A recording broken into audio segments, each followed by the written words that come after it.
ஐசே நான் ஸ்கூல் பசங்க எக்ஸாம் எழுதுற எழுதினுக்கிறேன். என்ன எழுதுற? கொஞ்சம் பிளான் பண்ணிட்டு இருக்கேன்.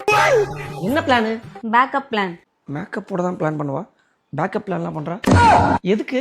வாஷிங் மிஷின், ஃப்ரிட்ஜ் இதெல்லாம் ரிப்பேர் ஆயிட்டா என்ன பண்ணலான்ட்டு பிளான் பண்ணிட்டு இருக்கேன். ஓ சரி சரி. நீ மறுபடியும் நம்ம ஆனிவர்சரியை மறந்துட்டா அதுக்கும் தான். என்னடி போய் போய் என்ன வாஷிங் மிஷின் கூட சேர்த்து வச்சு பேசுற? ரெண்டுமே எப்ப என்ன பண்ணும்னே தெரியாது இல்ல.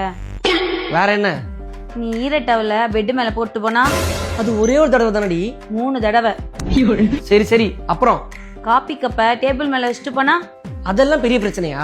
எறும்பு வந்தா தெரியும். சரி வேற? நீ வேலை எல்லாத்தையும் தள்ளி போட்டுக்கிட்டே இருந்தா என்ன வேலை?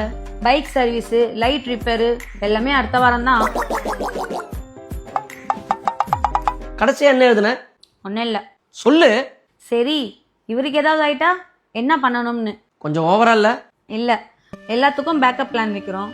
ஆனா இந்த குடும்பத்தையே கவனிக்கிற உனக்காக என்ன பிளான்? அதாவது இன்சூரன்ஸ் மாதிரி ஏதாச்சும் யோசிச்சிருக்கியா? உண்மையை சொல்லணும்னா முதல்ல நானே இதெல்லாம் யோசிக்கல. இன்சூரன்ஸ் ஆட் வந்தாலே ஸ்கிப் பண்றேன். ரொம்ப காசாகுமோ நினைச்சேன். நானும் அப்படிதான் நினைப்பேன். ஆனா ஒரு நாள் பார்த்தா டேம் இன்சூரன்ஸ் 400 ரூபாய் 500 ரூபாய்ல இருந்து ஆரம்பிக்குது.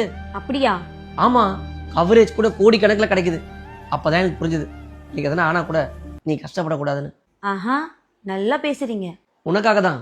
சரி சரி, ஆனாலும் நீ இன்னும் வாஷிங் மிஷின் லிஸ்ட்ல தான் இருக்க. அடி. ஆனா சீரியஸா சொல்றேன், நீங்களும் முன்னாடி மாதிரி இன்சூரன்ஸ் ஆட் வந்தா ஸ்கிப் பண்றவங்களா இருந்தா பயோல லிங்க் கொடுத்துருக்கேன், மறக்காம போய் செக் பண்ணி பாருங்க. பாரு, ஒரே ஒரு டேர்ம் இன்சூரன்ஸ் எடுத்த உடனே பெரிய அட்வைஸ் கொடுக்க ஆரம்பிச்சிட்டாரு.